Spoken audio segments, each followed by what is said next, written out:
네, 할렐루야. 주일 온라인 예배 여러분들 같이 참여하신 분들 주님의 이름으로 환영하고요. 여러분 아마 가족끼리 모였을 텐데 우리 예배 드리기 전에 우리 식구들하고 같이 좀 사랑한다고 한번 좀 같이 좀 안아주고 좀 허그도 해주고 또 같이 좀 마음의 문을 여는 시간이 됐으면 좋겠습니다. 지금 좀 얼른 하세요. 집사님 안 하시는데 빨리 하시고요. 저분 그렇게 하시면 됩니다. 좋습니다. 감사드리고요. 광고 말씀 드리도록 하겠습니다. 이 온라인 예배를 위해서 홍대 주님께서 많이 수고하셨는데 이거 여러분들만 보지 마시고 또 다른 분들에게도 같이 나눠주셔가지고 이 기회에 그냥 교회 나가기 싫어하는 분들에게 좀 보내주셔서 야 교회 나가지 않으니까 그냥 좋다고 하지 말고 이거라도 예배를 드려라 좀 많이 보내주시고 교회를 홍보해 주시는 시간이 됐으면 좋겠습니다. 그래서 오히려 교회가 안 된다고 하는 이때 좀 더 우리가 좀 열심을 내서 교회가 더욱더 부흥하는 시간이 됐으면 좋겠고요. 자, 홈레스 소식 말씀드리면요. 우리가 홈레스 하기로 했는데 봉사하기로 했는데 이것이 조금 연기될 것 같습니다. 그 자세한 거는 지금 그쪽과 연락을 해가지고 결정하려고 하는데 지금 상황이 계속 변해서 그 홈레스 시설도 자기들이 어떻게 해야 될 것을 지금 잘 모르고 있기 때문에 기다리는 중이라고 하니까요. 여러분 조금 기다리시면 교회에서 안내해 드리도록 하겠습니다. 그리고 교육부 모임 취소되고 연기됐다라는 것 말씀드리고요. 그 다음에 새벽 기도도 계속해서 이렇게 우리가 준비해서 여러분들에게 말씀드리고 있는데 새벽 기도 온라인으로 많이 잘 참석해 주시기 바랍니다. 그리고 여러분들 매일 카톡 받으시지만 거기에 사순절 극성 기도회 우리가 좀 극성 맞게 정말 그 바이러스 때문에 극성 맞게 기도해야 될 때인 줄로 믿습니다. 그래서 좀 극성 맞게 우리 좀 같이 기도하는 기도회 모임에 여러분 많이 참석해 주시기 바라고요. 또 혹시나 여러분들 중에 목사님 우리 집에 화장지가 없습니다.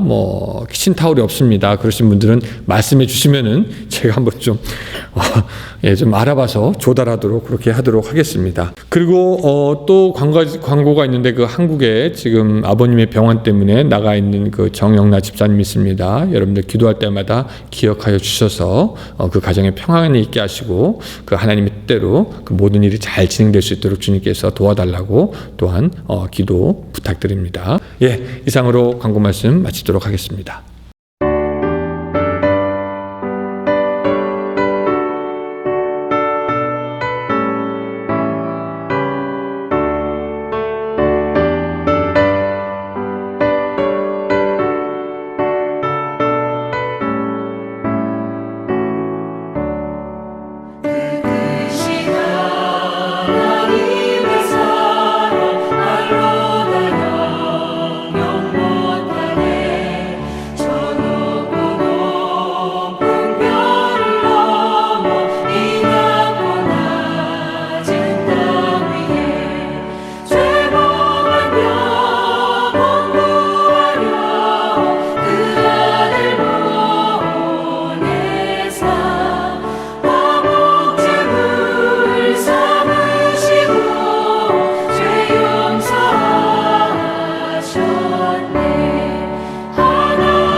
같이 한 목소리로 따라 읽으면서 기도합니다.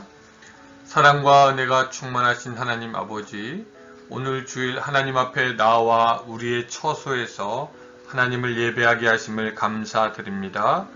우리 하나님이 온 천하의 주인이시며 다스리는 분이시며 영원한 아버지임을 우리가 고백합니다.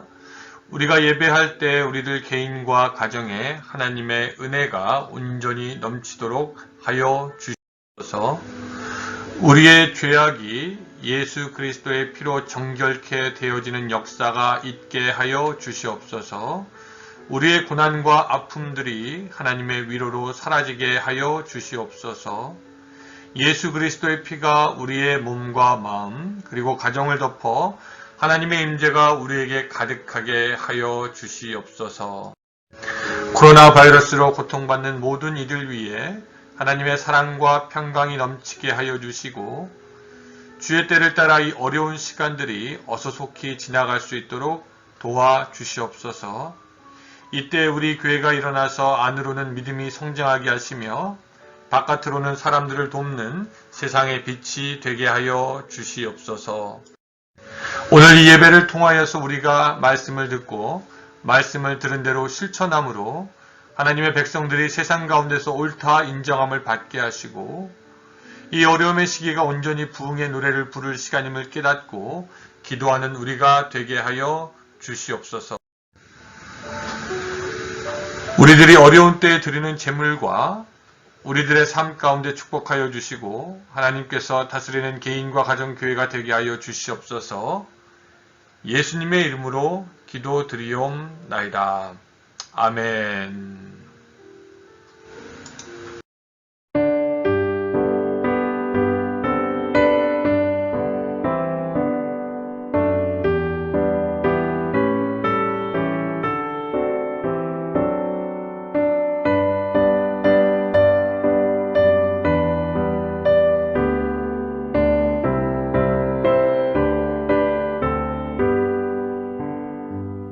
주 안에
말씀 봉독 다 같이 따라 읽겠습니다.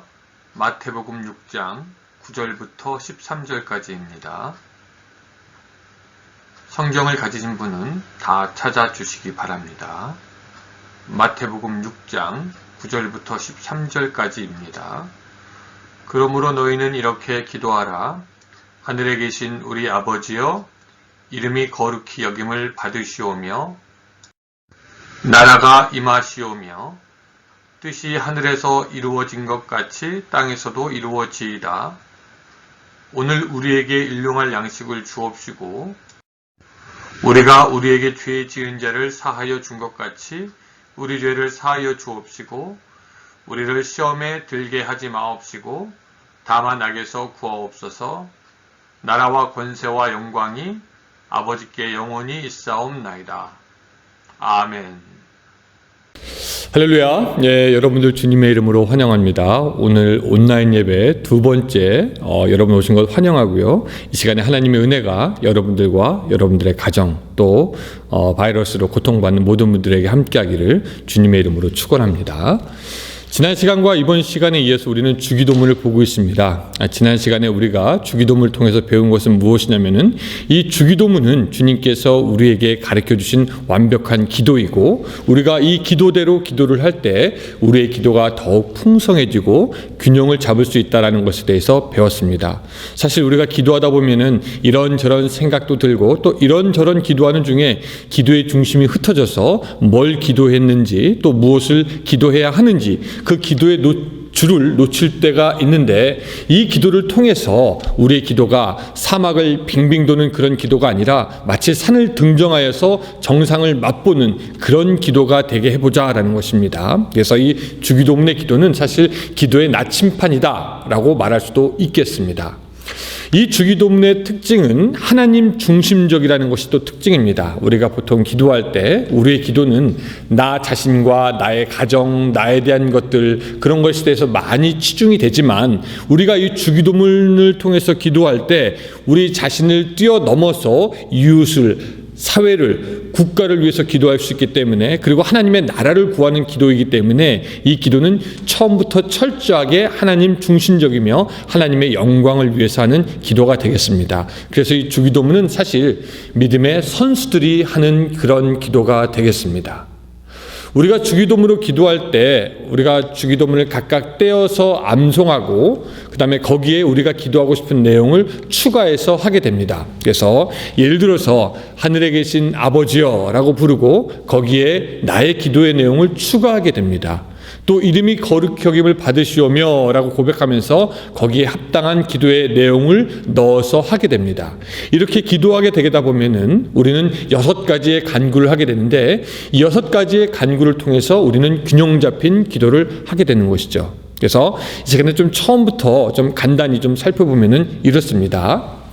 기도 처음에 하늘에 계신 우리 아버지여 부르며 하나님과의 교제를 시작하는 것입니다. 우리 아버지들은 다 압니다.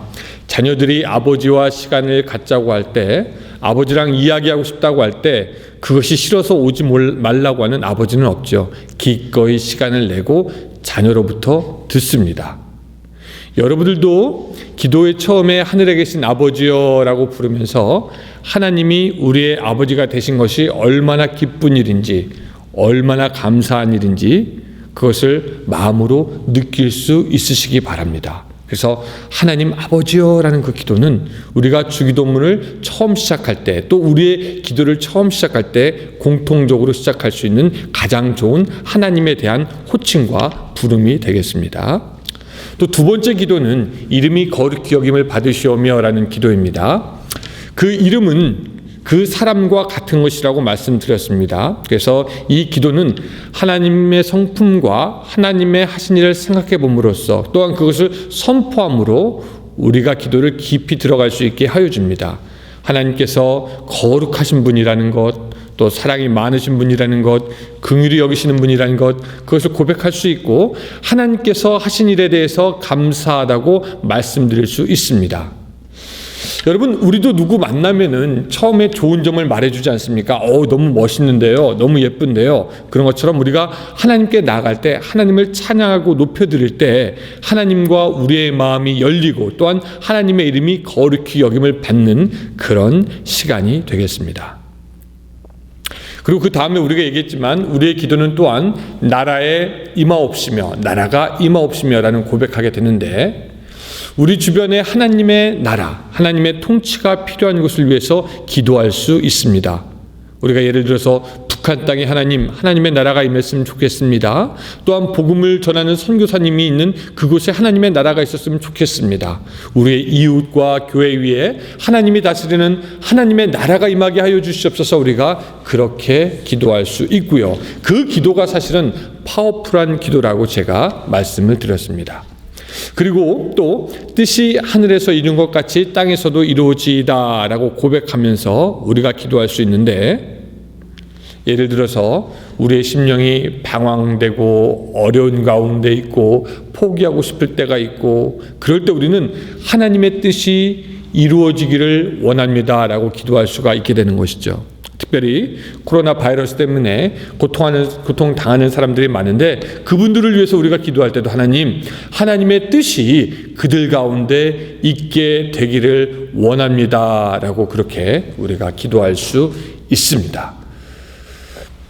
그렇게 세 가지 하나님에 대한 것을 기도하고, 우리는 이제 다음에 세 가지, 이제 우리에 관한 기도를 시작할 수가 있게 됩니다. 그래서 오늘 이 시간에는 이 주기도문의 후반부, 즉 우리에 대한 간구가 어떤 간구가 있는지 좀 같이 나누면서 오늘 설교 시간을 가지려고 합니다.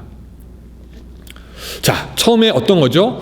오늘날 우리에게 일용할 양식을 주옵시고, 바로 그 부분인데 그 부분부터 한번 좀 살펴보도록 하겠습니다. 예수님은 왜 우리에게 오늘날 우리에게 일용할 양식을 주옵시오라고 기도하라고 가르쳐 주셨을까요? 첫째, 그 이유는 뭐냐면 우리에게 하루하루 필요한 은혜를 구하라는 것을 알려주시기 위해서 그런 기도를 가르쳐 주셨습니다. 요 근래에 마트나 그로서리 다녀오신 분들은 아마 알 것입니다. 난리도 그런 난리가 없죠. 동부에 살 때 제가 허리케인이 온다라고 그럴 것 같으면은 이제 미국 사람들이 막 마트에 모여가지고 물을 사려고, 빵을 사려고 막 이렇게 소동이 한번 일어난 적은 있었지만, 이번에 여기에서 제가 보는 것처럼 그렇게 물 사기가 어려웠던 적이 없었고, 특별히 화장실 휴지 사기가 그렇게 어려웠던 적이 없었습니다. 저도 2주 전인가 코스코에 가서 물과 화장지를 사온 적이 있는데 그게 그렇게 뿌듯할 수가 없더라고요. 근데 그렇게 그것을 사러 가면서 저는 참 재밌는 저의 모습을 발견했습니다. 어떤 거냐면은 코스트코 안에 딱 들어가니까 사람들이 몰려들고, 다들 사람들이 가게 안으로 들어오자마자 물이 있는 곳으로 굉장히 빠른 걸음으로 막 몰려들고 있는 것을 제가 볼 수가 있었습니다. 근데 그 모습을 보는 제가 그냥 그런가 보다, 다른 때 같으면 가서 샀겠지만 왠지 불안해지기 시작했습니다. 꼭 사야만 할 것 같은 그런 생각이 들었습니다.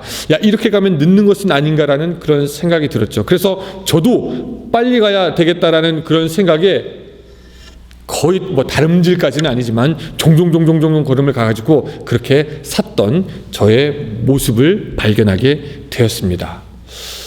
왜 그럴까? 왜 마음이 불안해지고 걱정이 될까?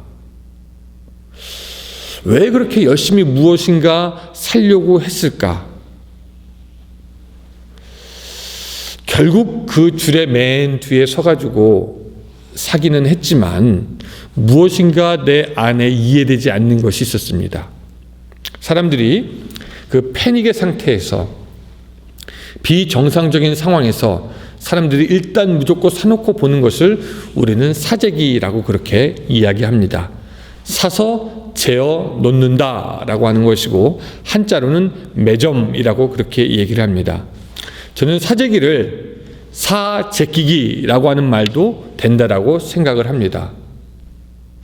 근데 뉴스를 들어보니까 이제는 그 세계보건기구가 코로나가 의심되는 환자는 타이레놀 계통의 진통제를 먹으라 라고 권고한 이후에 사람들이 타이레놀도 사재기를 하기 시작했다라는 이야기가 들리기도 하고요. 어떤 지역에서는 총기류를 사람들이 앞서서 다투어서 사는 일도 생겼다라고 합니다. 평소에 20정 정도가 팔리던 총기류가 50정 정도로 뛰어 올랐다라고 합니다. 왜 그럴까? 사람들은 하루하루 앞날을 모르기 때문에 무엇인가 가지고 있어야 된다라고 생각하고요. 무엇인가 대비해야 한다라고 생각합니다. 그래서 다다익선이라는 말을 좋아합니다. 더 가지고 있을수록 좋다라는 것이죠. 그래서 우리는 어쩌면 이 생존 본능에 의해서 사재기를 하는지도 모르겠습니다. 무엇인가 많이 쌓아놓고 있으면 좀 편안하고요. 무엇인가 많이 갖고 있으면은 좀 안심이 되는 것 같다라는 것이죠. 화장지는 물론이거니와 이 한국 사람들은 음식도 좀 많이 쌓아놨으면 좋겠다라고 생각하는 것 같습니다. 그래서 제 기억으로 어떤 사람은 한 집에 냉장고가 3개, 심지어는 조그만 것까지 4개까지 있었던 사람이 있었던 것으로 기억합니다. 뿐만 아니죠. 사람들은 입지 않는 옷, 심지어는 택을 띄지 않는 옷들도 쌓아놓고 버리지 못하는 사람들이 있습니다. 그리고 인생의 목표가 나는 좀 많은 부를 축적하고 돈을 쌓아놓았으면 좋겠다라고 생각하는 사람들도 있죠. 우리는 그렇게 무엇인가 많이 갖고 싶어하는 그런 본성이 우리에게는 있습니다. 그런데 막상 성경은 그런 우리의 본성을, 우리의 습성을, 우리의 생각에 반대되는 말씀을 우리에게 해서 사실 우리의 마음을 좀 불편하게 합니다. 그 예가 뭐냐면 예수님께서 말씀하신 어리석은 부자의 비유가 되겠습니다. 한 부자가 있습니다. 그 밭에 굉장히 소출이 풍성합니다. 그러니까 이 사람이 심중에 뭐라고 얘기하냐면 내가 곡식 쌓아둘 곳이 없으니 어찌할까 하면서 내가 이 곡간을 헐고 더 크게 지어야 되겠다. 그리고 내가 거기다가 내가 그 소출 밭에서 나온 것을 좀 쌓아놔야 되겠다. 그리고 내가 또 내 영혼에게 이르되 내가 여러 해 쓸 물건을 많이 쌓아놓았으니까 이제 먹고 마시고 즐거워하자라고 이렇게 하는 부자의 이야기가 나옵니다. 근데 하나님은 그 부자에게 이르십니다. 어리석은 자여, 오늘 밤에 내 영혼을 도로 찾으리니 그러면 내 준비한 것이 누구의 것이 되겠느냐. 이런 이야기를 하시면서 예수님은 다음과 같이 말씀을 정리하여 주십니다. 자기를 위하여 재물을 쌓아두고 하나님께 대하여 부요하지 못한 자가 이와 같으니라 라고 말씀하는 것입니다. 그러니까 우리가 인간의 욕심과 인간의 본성에 따라 무엇을 축적하고 쌓아놓는 것이 어쩌면은 그것이 우리가 성경이 우리에게 말씀하는 것과는 반대되는 것이고 하나님이 원하시지 않는 삶의 방식이 될 수도 있다라는 것입니다. 신약에서 예수님만 그런 것이 아니라 사실 구약에서도 하나님은 이스라엘에게 비슷한 말씀을 하십니다. 어떤 때냐면은 이스라엘 백성이 광야를 지날 때 하나님께서는 그들에게 만나를 주십니다. 그리고 모세를 통해서 어떤 말씀을 주시냐면은 각 사람은 먹은 일만큼만 거두라고 하십니다. 그리고 모세가 걷다가 한마디로 당부합니다. 뭐라고 하냐면은 아침까지 그것을 남겨두지 말라. 근데 이스라엘 백성들은 만나를 자기의 필요한 만큼에 따라 거두는 것이 아니라 돈도 안 드니까 이른바 만나 사재기를 하는 것입니다. 아마도 그들 생각에는 광야에서 어떤 일을 만날지 모르니, 광야에 어떤 일이 생길지 모르니 좀 더 갖고 있으면 좋지 않느냐, 그것이 나쁘겠냐라고 그렇게 생각했을 것입니다. 그러다가 그들은 모세의 말을 듣지 않고 있다가 그 쌓아놓은 만나에서 벌레가 생기고 냄새가 나는 것을 보게 됩니다. 하나님은 그들이 만나를 쌓아놓고 있는 것을 원하지 않으셨습니다. 여러분 재밌지 않습니까? 우리는 쌓아놓고 많이 가지고 즐기는 것을 원하는데 하나님은 인간들이 쌓아놓고 있는 것을 기뻐하지 않으신다라는 것입니다. 오늘 본문에서 예수님께서 가르쳐 주시는 기도 역시 우리로 하여금 하나님 무엇을 많이 갖게 하여 주시옵소서, 많이 쌓아놓고 싶습니다 라고 하는 그런 기도가 아니라 아주 소박한 기도처럼 보입니다. 오늘 우리에게 일용할 양식을 주시옵소서. 우리의 라이프 스타일은 좀 더 갖는 것이지만, 그래서 부를 구하고 소유를 구하여 스스로 자립하게 되고 스스로 갖추게 되고 모든 것에 부족함이 없게 되어 스스로 만족하는 삶, 그것이 우리들의 라이프 스타일이고 우리가 그런 삶을 원하지만, 그래서 스스로가 스스로에게 의지하는 삶을 원하지만, 그러나 하나님께서 원하시는 것은 뭐냐면은 하루하루 매일의 삶에서 하나님을 더욱 의지하며 하나님을 바라보는 삶을 살아가는 것입니다. 그래서 모든 것을 갖추고 하나님 없는 삶을 사는 것보다 모든 것이 없어도 하나님과 함께 살아가며 그 은혜 가운데 풍요로움을 누리는 삶, 그것이 바로 오늘 하나님께서 우리에게 원하시는 삶이 되는 줄로 믿습니다. 우리가 가난하게 되어서 매일의 생활에서 어떻게 먹고 살까 걱정하는 것이 하나님께서 원하는 삶이 아니지만, 그렇다고 부자가 되어서 모든 것이 넘쳐 하나님이 없어도 되고 하나님을 잊어버리게 되는 것도 역시 하나님이 원하시는 것이 아니다라는 것입니다. 그저 삶에 부족함이 조금 있을지라도 그것으로 인해 하나님을 더욱 의지하며 나아가는 삶을 하나님께서는 원하시는 것입니다. 그래서 오늘 이 기도는 사실 잠언 30장 8절 9절에서 나오는 기도와 비슷합니다. 거기에 어떤 구절이 나오냐면은 나로 가난하게도 마옵시고 부하게도 마옵시고 오직 필요한 양식으로 내게 먹이시옵소서. 혹 내가 배불러서 하나님을 모른다 여호와가 누구냐 할까 하오며, 혹 내가 가난하여 도적질하고 내 하나님의 이름을 욕되게 할까 두려워함이니이다. 영어로 이 기도가 Give us our daily bread라고 하면서 오늘의 먹을 그 양식을 주시옵소서라고 기도하는 것입니다. 무엇을 쌓아놓는 것이 아니라 오히려 부족함 가운데서 하나님을 구하며 하루하루 하나님의 은혜 가운데서 살아가는 것이다. 이것이 하나님께서 원하시는 것이다. 그리고 이것이 바로 주님이 우리에게 가르쳐준 기도의 모범이 되는 것입니다. 두 번째, 이 기도를 통해서 우리는 육신의 필요를 위해서 기도하라는 것을 주님께 배우게 됩니다. 육신의 필요를 위해서 기도하라는 것입니다. 여기서 일용할 양식은 꼭 먹는 것만 해당하는 것이 아니라 우리의 육신을 위해서 필요한 것을 대표로 하는 것을 말합니다. 즉 먹는 거, 입는 거, 자는 거, 그 모든 육신의 웰빙을 위해서 기도하는 것이 가하다라고 주님은 알려주시는 것이죠. 어떤 사람들은 자기의 육신을 위해서 무엇을 구하는 것에 대해서 그것이 차원이 낮은 신앙이다라고 말하는 사람들도 있습니다. 특별히 이단들은요, 육신은 악한 거니까 그 악을 멸해야지 영혼이 산다고 극단적으로 말하는 이단들도 있습니다. 우리가 하늘의 것을 추구해야 하는데 우리의 몸을 위해서 기도하는 것은 유치한 것이 아니냐라고 생각하는 사람도 있지만, 예수님은 우리 몸의 요구와 필요를 아시는 분이었습니다.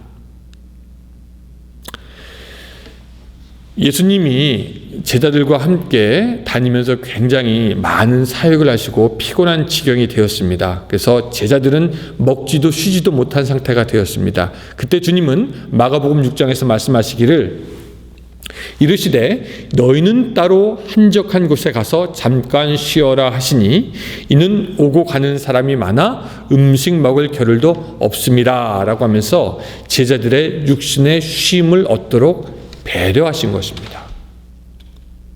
예수님이 돌아가신 후에 제자들이 뿔뿔이 흩어져서 어떤 제자들은 다시 고기 잡으러 돌아갑니다. 원래의 직업으로 돌아가죠. 그때 주님이 부활하신 몸으로 그들에게 나타나서 여러분 처음 한 것이 무엇이냐면은 그들을 대접하는 거였습니다. 요한복음 21장은 그때 상황을 이렇게 이야기하고 있습니다. 제자들이 육지에 올라보니 숯불이 있는데 그 위에 생선이 놓였고 떡도 있더라. 그리고 예수님께서 그들에게 뭐라고 말씀하시냐면은 와서 조반을 먹으라고 하십니다. 예수님은 분명히 제자들을 영적으로 훈련시키지만 그들의 육체의 필요를 이해하시고 또한 육체의 필요를 따라서 공급해 주시는 분이 바로 우리의 예수님이었습니다. 우리가 이 사복음서를 계속 보면서 우리가 자주 발견하게 되는 구절이 어떤 거냐면 예수께서 긍휼히 여기사라는 그런 말씀입니다. 모여드는 모든 사람들의 영적인 필요와 함께 육신의 필요를 채워주시는 분이 우리의 예수님이었습니다. 그래서 우리가 일용할 양식을 주옵시고 라고 기도할 때는 여러분들의 육신의 필요를 위해서 간절하게 기도했으면 좋겠습니다. 우리가 주기도문에 따라 기도하면서 일용할 양식을 주옵시고 라고 할 때 여러분들의 육신의 필요를 하나님께 구하시기 바랍니다. 먹을 것이 없으면 먹을 것을 달라고 하고, 육신의 병고가 있는 분들은 회복시켜 달라고 하고, 육신의 연약함이 있는 분들은 강건케 해달라고 하고, 그렇게 간절하게 기도함으로 우리 육신의 곤고함을 채우라여 아시는 그 예수님이 그 기도를 통해서 여러분들의 육신의 문제를 해결하는 놀라운 역사가 있기를, 그래서 예수 그리스도의 능력을 맛보실 수 있기를 주님의 이름으로 축원합니다.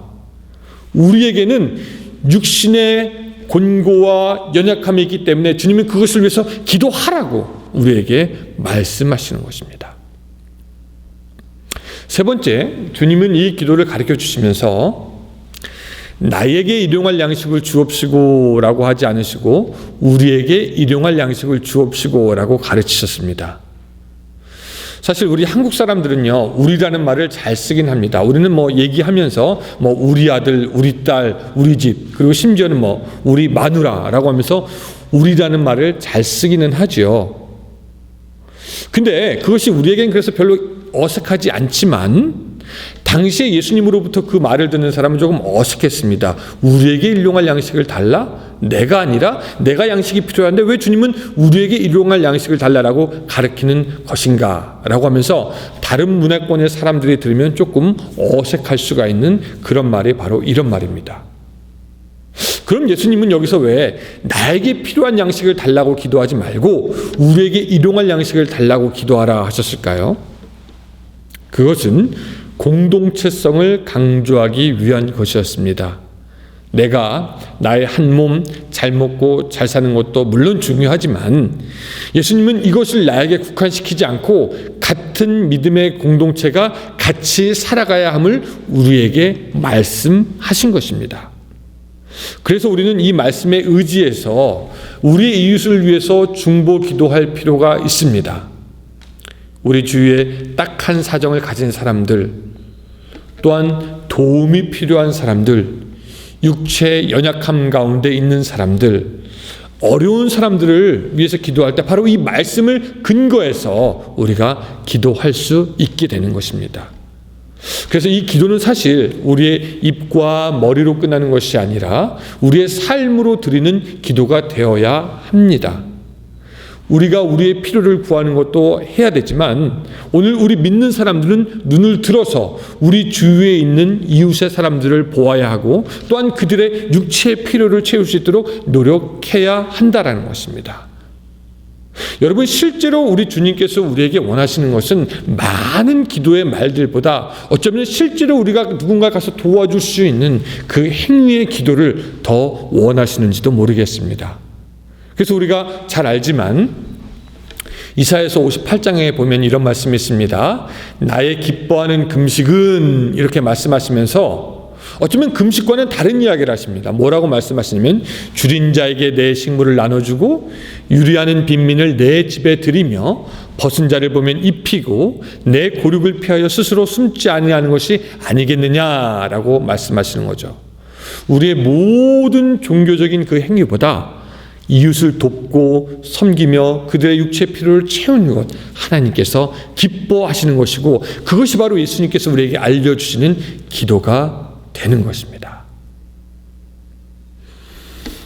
또 주님은 계속해서 우리에게 이제 기도를 가르쳐 주시는데 바로 이 기도입니다. 어떤 기도냐면은 우리가 우리에게 죄 지은 자를 사하여 준 것 같이 우리 죄를 사하여 주옵시고라는 그런 기도가 되겠습니다.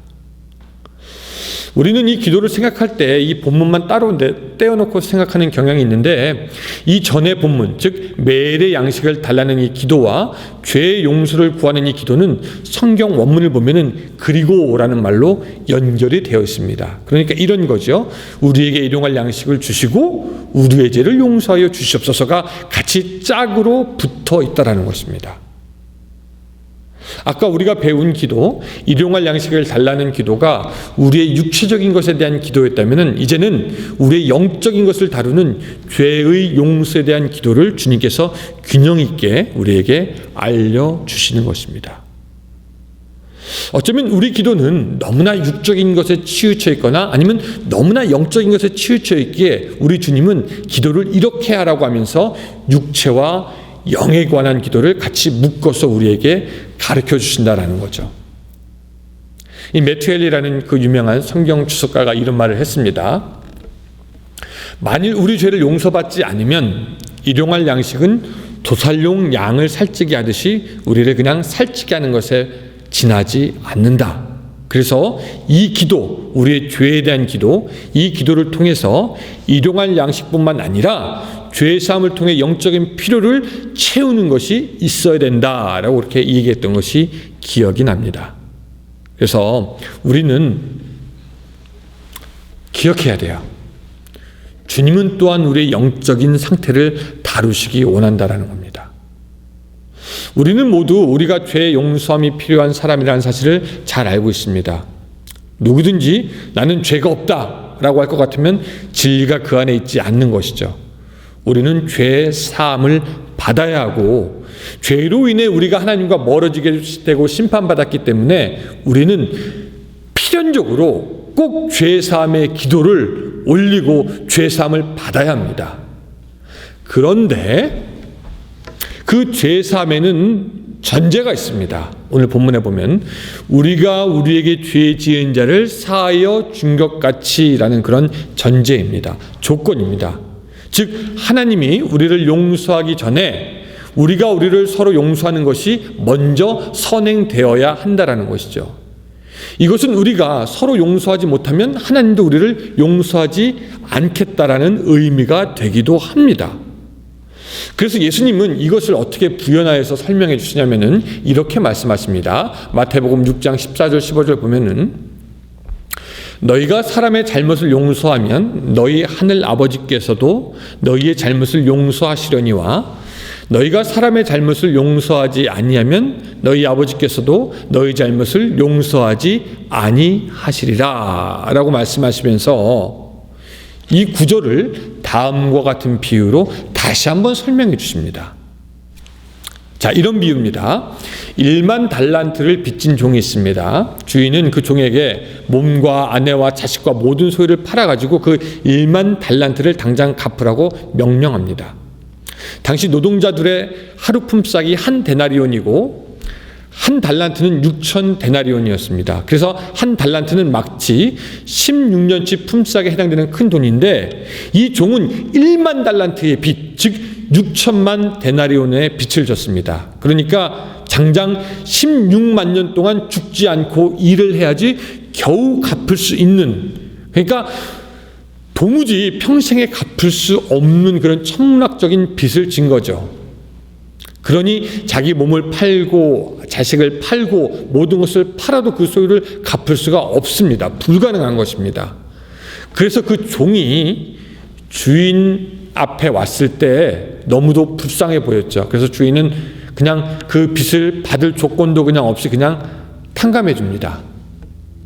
그리고 1만 달란트 탕감받은 종은 가게 됩니다. 근데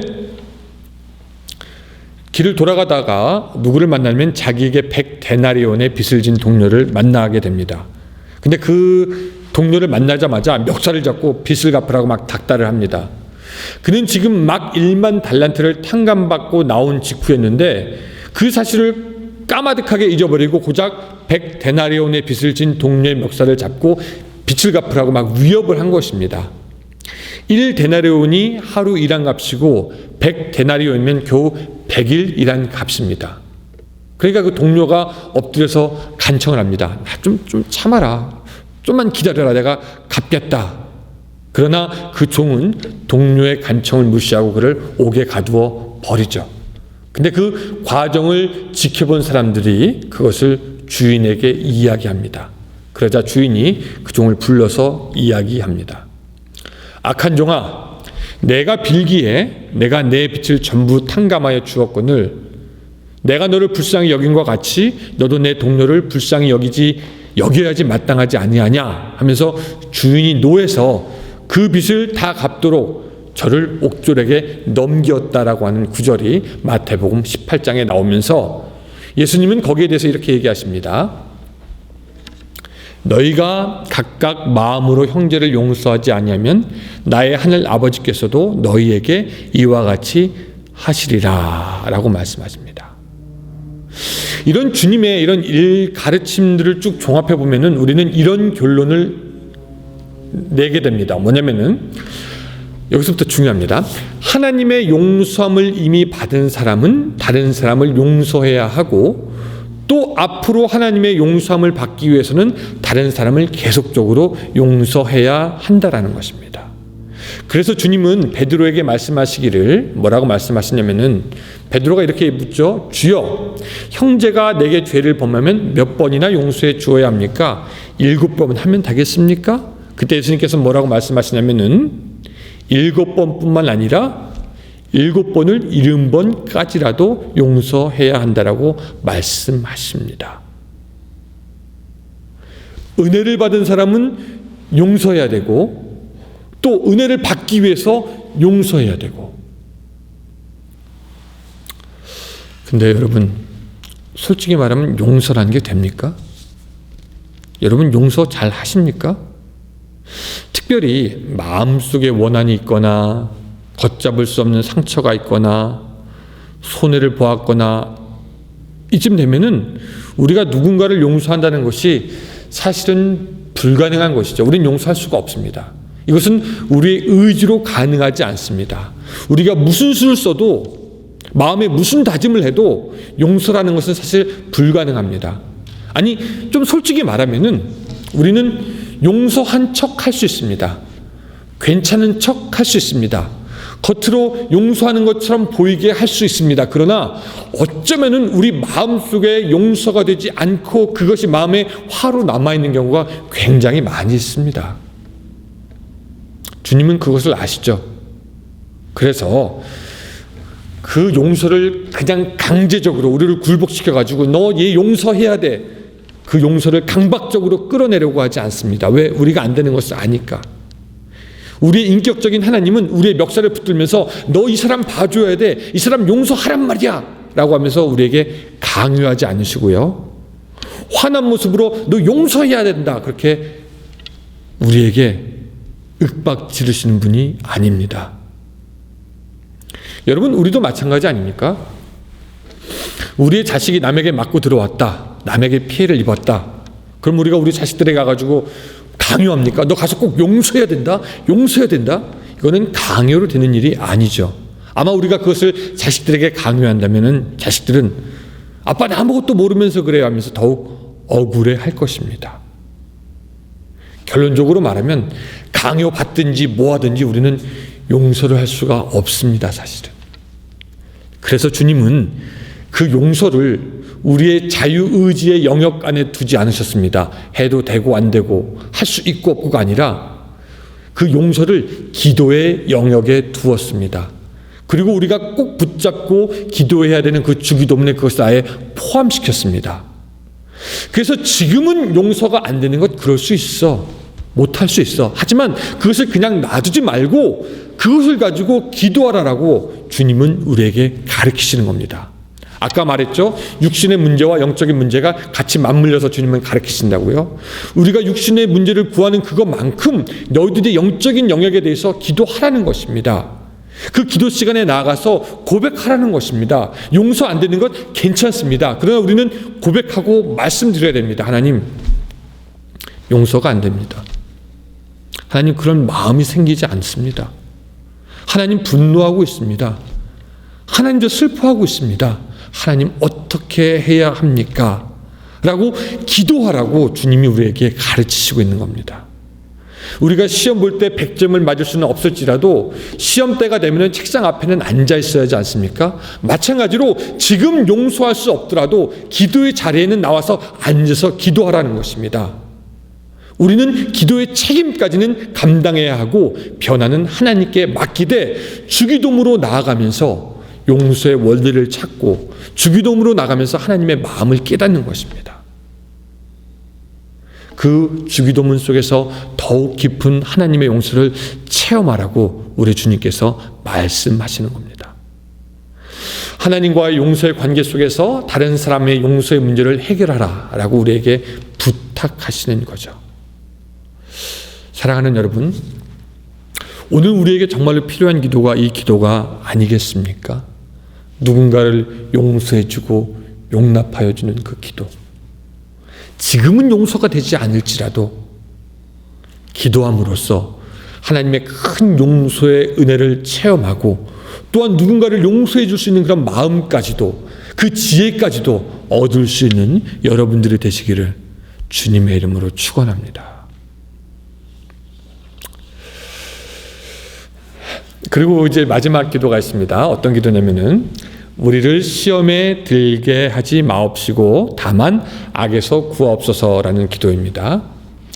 우리가 잘 알지만 다시 한번 복습하면은 시험이라는 것은 우리가 두 가지 있다라고 배웠습니다. 그렇죠? 뭐냐면 사탄이 믿는 사람들을 유혹하고 넘어뜨리기 위해서 시험하는 템프테이션이 있고요. 또한 다른 하나는 하나님께서 우리의 믿음을 알아보기 위해서 하는 테스트가 있습니다. 여기서의 이 시험은 사탄이 우리를 넘어뜨리기 위해서 하는 유혹하는 템테이션을 말합니다. 우리가 이 기도를 배우면서 우리가 기억해야 될 것이 있는데 뭐냐면은 우리는 시험에 들고 악에 빠지게 되는 존재라는 것을 기억해야 합니다. 우리 인간들은 그렇게 약한 존재이고 뿐만 아니라 악해질 수밖에 없는 존재입니다. 누구도 빠져나갈 수 없는 것이 시험이면서 또 누구도 이길 수 없는 것이 시험입니다. 우리는 보통 생각하기를 유혹과 시험을 나는 이길 수 있다라고 생각하는 경향이 있습니다. 그래서 어떤 분들 보면은 목사님 저는 이제 뭐 가질 만큼 가졌어요. 뭐 나이가 들 만큼 들었어요. 할 만큼 해봤어요. 뭐 놀 만큼 놀았어요. 살 만큼 살았어요. 믿음 생활 할 만큼 했어요. 교회 생활 할 만큼 했어요. 그렇게 하면서 자칫 우리가 무엇인가 다 했기 때문에 나는 유혹과 시험을 이길 수 있다라고 생각하면서 오해할 수 있는데 여러분 우리가 여기서 기억해야 될 것이 뭐냐면은 하나님이 우리를 사랑하시기 때문에 마치 다윗이 밧세바를 만나는 상황 같은 그런 시험들 상황을 우리에게 허락치 않으신 것입니다. 우리가 그 상황들을 이긴 것이 아니라 하나님이 우리를 사랑하시기 때문에 아간처럼 재물을 손에 쥐게 될 그런 상황을 허락하지 않으신 것이지 우리는 사실 언제든지 유혹에 빠지고 언제든지 시험에 들 수 있는 사람이라는 것이죠. 제가 다윗이 되면은 언제든지 여러분들이 다윗이 되면 언제든지 우리는 시험과 유혹에 빠질 수밖에 없다라는 거죠. 여러분 물 안 묻히고 수영할 수 있는 사람이 없습니다. 유혹과 시험 없이 세상을 살아갈 수가 없습니다. 모세라는 사람도 분함을 참지 못하여 성을 내어 넘어짐으로 시험에 들었던 것을 우리가 기억할 필요가 있고요. 그래서 고린도전서 10장 12절은 이렇게 말씀하십니다. 그런즉 선줄로 생각하는 자는 넘어질까 조심해라.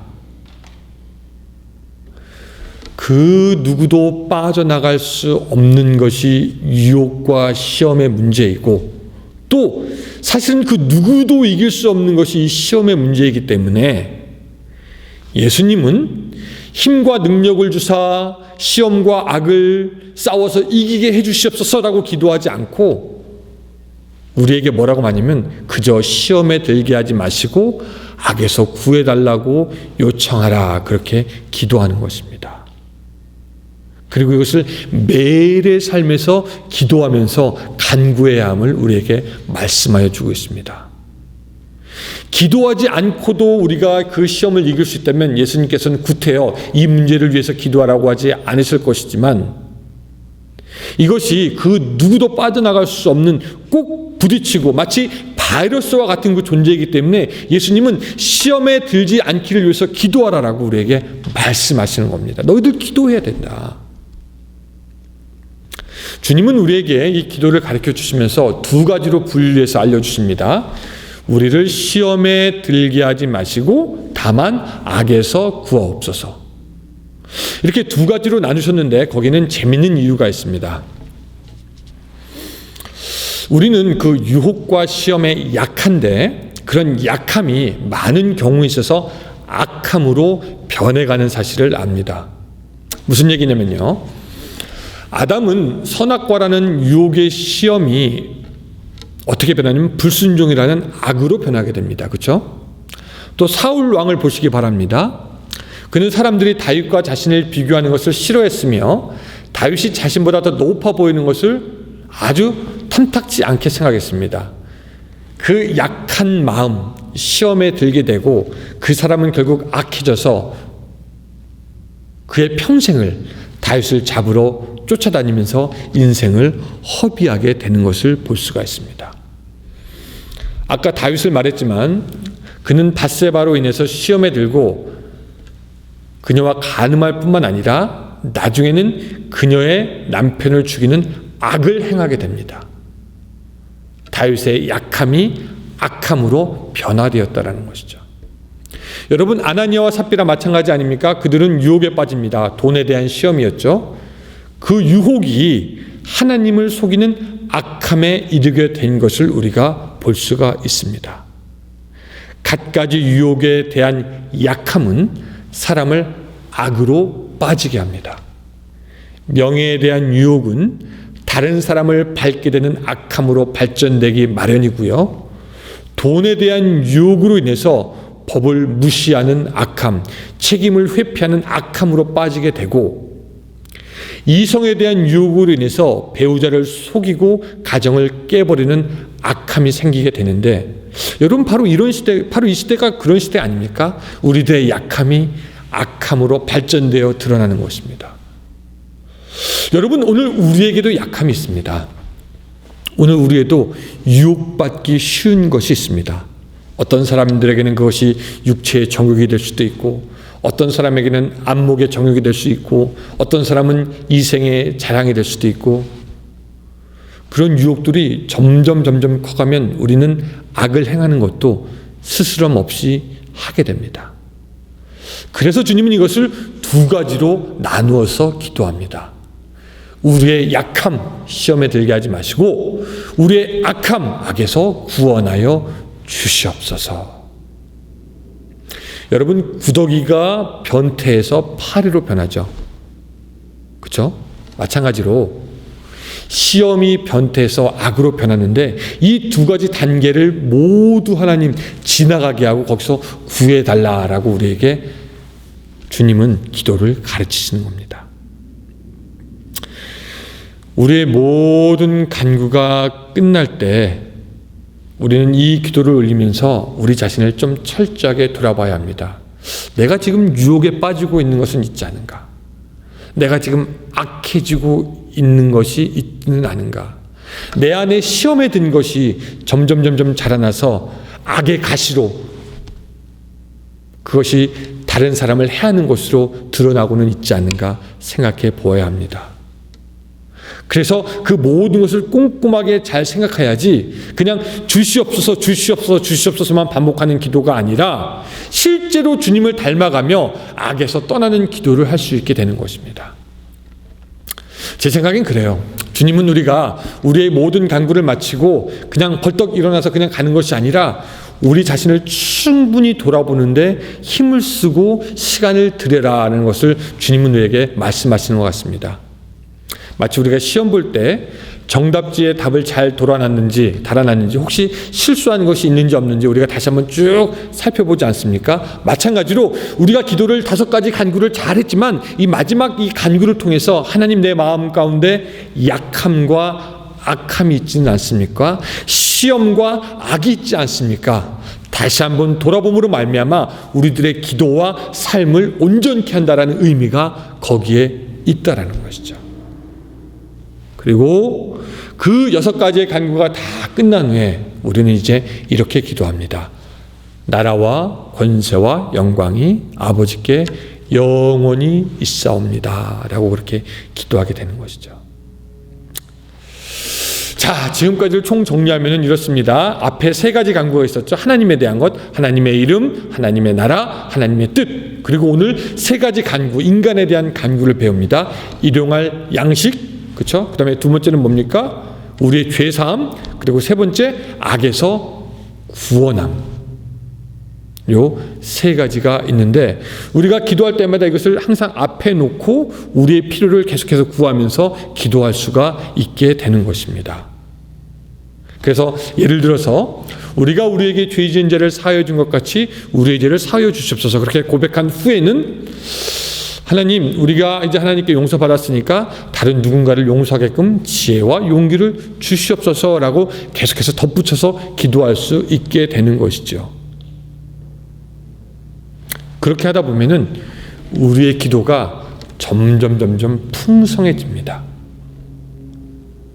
그렇게 하기 전까지는 사실 우리 눈만 감았다 뜨면은 어쩌면 5분, 10분 그렇게밖에 기도할 수 없지만 이렇게 주기도문에 따라서 쭉 기도하다 보면은 어느덧 우리의 기도가 균형 잡히고 깊이 있고 하나님이 원하시는 기도가 되는 것을 우리가 알 수가 있게 됩니다. 사실 그렇습니다. 우리의 죄를 용서하여 주시옵소서 그렇게 기도하다 보면은 성령께서 계속 우리들의 마음을 권고하시는 것을 알 수 있고요. 그렇게 하다 보면은 결국 우리들의 마음이 녹아서 다른 사람도 용서하게 되는 것입니다. 또 우리를 시험에 들지 말게 하옵시고 다만 악에서 구하옵소서라고 고백한 다음에 우리는 우리가 유혹에 빠지고 있는 것이 있지는 없는지 다시 한번 돌이켜 볼 수 있고요. 우리가 시험에 든 것이 있다면 하나님 거기서 벗어날 수 있도록 도와주시옵소서. 우리가 악을 행하는 것이 있다면 하나님 간구하오니 나를 도와서 거기서 꺼내 주시옵소서라고 기도할 수가 있습니다.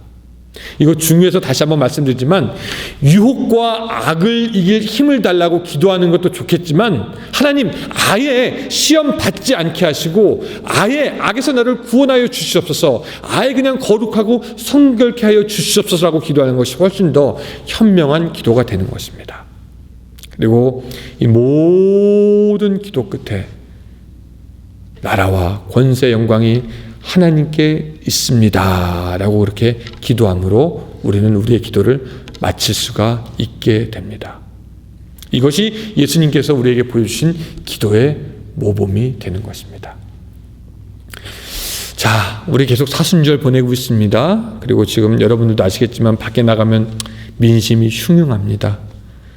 사람들이 걱정합니다. 마음 둘 곳을 몰라 합니다. 이런 때 우리가 이 주기도문으로 기도하여서 더욱더 깊이 하나님께 나아갈 수 있다면 오늘 우리들의 삶이 환난 가운데서도 평안이 있을 것이고 고난 가운데서도 기쁨이 있게 될 것입니다. 지금 이 기간 오히려 더 기도하고 앞으로 있을 부흥을 더욱더 준비하는 때가 되는 줄로 믿습니다. 이 때가 끝날 때 언제 끝날지 모르지만 그때까지 기도로 충분히 준비함으로 말미암아 하나님이 기뻐하시는 영적인 성장을 이루고 그 후에 하나님께서 이루실 일들을 바라보면서 더욱더 한 걸음 나아갈 수 있는 그런 여러분들의 신앙이 될 수 있기를 주님의 이름으로 축원합니다. 기도하겠습니다.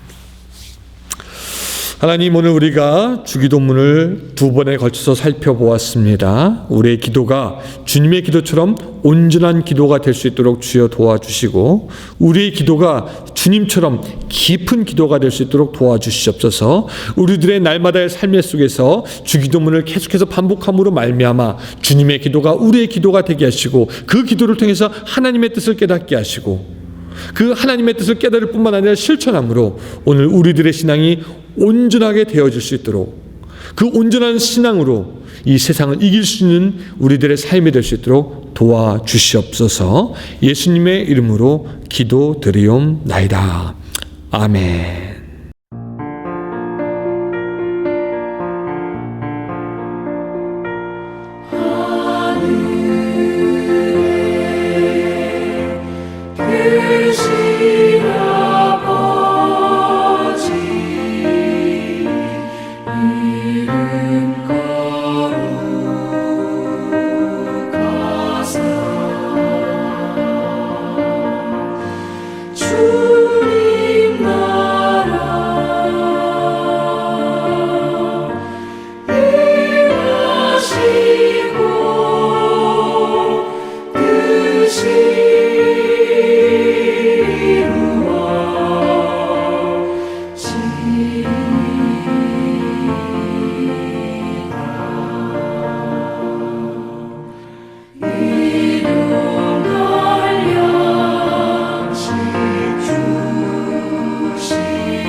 축도하겠습니다. 이제는 우리 구주 예수 그리스도의 사랑과 하나님의 은혜와 성령님의 감화감동 역사하심이 주기도문을 따라서 더욱더 열심히 기도하겠노라고 결심하는 모든 성도들을 위해 함께 하시기를 간절히 축원하옵나이다. 아멘.